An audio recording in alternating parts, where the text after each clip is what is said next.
Alright guys, this side Samaria here, this Antique entrepreneur once again. So you can see this today is 23rd of April guys, and the stock which we are gonna speak about is IOC guys. Okay.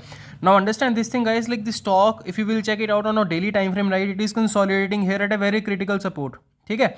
Now stock actually came down. If you will see this, the behavior of the stock, it was consolidating here. It fell down because of the that drastic move that happened, a couple days ago.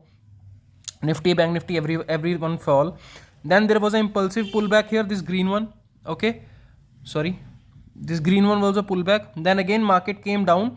Now again it is consolidating and it is holding its position, that is 87, 88.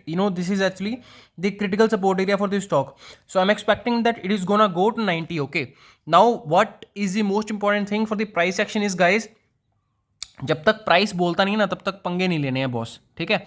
और if you can see this thing out here right as well, यहाँ पे अगर मैं trend line लगाता हूँ, so considering these two factors, this is the first point, this is the second swing. तो यहाँ पे एक्चुअली इस ग्रीन कैंडल ने ब्रीच कर दिया था right. So what I am gonna do is, मैं इस स्टॉक को मार्जिन में बाय करूंगा इसके हाई के ऊपर यहाँ पे, ठीक है.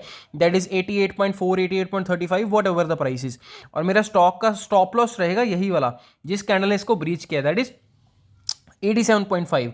So I'm buying the stock at 88.3 and I'm having the stop loss of 87.5, almost 50-60 पैसे का stop loss लगेगा. My target is going to be guys this gap.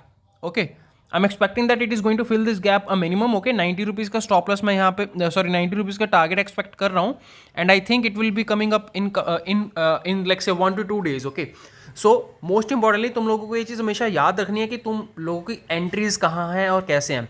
Now ये स्टॉक आपको मार्जिन में ही लेना है. You are not suppose to do intraday in this stock. Okay, because it can actually consolidate here as well. Okay, यहाँ पे जो stock है यहाँ पे हो सकता है पूरा दिन आज कंसोलिडेशन ही कर दे, जाए ही ना, ठीक है. एंड एक बिहेवियरल एनालिसिस बताता हूँ. स्टॉक्स जितने भी गवर्नमेंट सेक्टर के स्टॉक्स हैं राइट, बीट से गेल, IOC, उसके बाद आ जाएगा अपना ONGC, ये जितने भी स्टॉक्स हैं ना ये वाले, ये बेसिकली जो मोमेंटम देते हैं, दे इधर actually give the momentum in the first hour actually और द लास्ट आवर. ये दो ही इनके मोमेंटम के टाइम है. ये देखोगे अगर तुम जब भी देख लेना, या तो एंडिंग में इसमें मोमेंटम आएगा, ठीक है, यहाँ पे भी एंडिंग में मोमेंटम आए, या फिर स्टार्टिंग में मोमेंटम हो जाएगा. या देखो यहाँ पे स्टार्टिंग में मोमेंटम हो गया राइट. तो ये एक बिहेवियर एनालिसिस होता है, ठीक है. यहाँ पे भी विल चेक इट आउट, यहाँ पे स्टार्टिंग में मोमेंटम कितना ऊपर चलेगा, उसके बाद सारा इसने गंद डाला है, मतलब अगेन धीरे धीरे रो के पीट के गया है ठीक है. यहाँ पे भी will check again, there was a huge momentum downside, उसके बाद सारा दिन रोया ही है, उसके बाद फिर से अपसाइड मोमेंटम, फिर से सारा दिन रोया ही है. तो ये एक बिहेवियरल एनालिसिस है IOC का, ठीक है. And this same stocks which lie into this category are IOC, ONGC, GAIL, like this category stocks. Okay, तो जब भी तुम्हें इन स्टॉक्स में काम करना है तो तुम्हें बड़ी सावधानी से काम करना है. पहली बात तो इसमें ऑप्शंस में काम करने का छोड़ दो, भूल जाओ until unless it is very high, क्या बोलते हैं, कन्विक्शन ट्रेड की भाई करना ही करना है, कोई बात नहीं है, कोई दिक्कत नहीं है. I am okay to lose money, then only you are suppose to do it in options.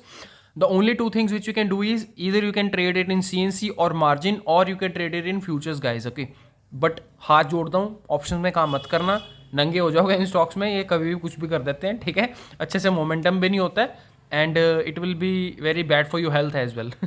So that is for this video right now. I hope so you can see this.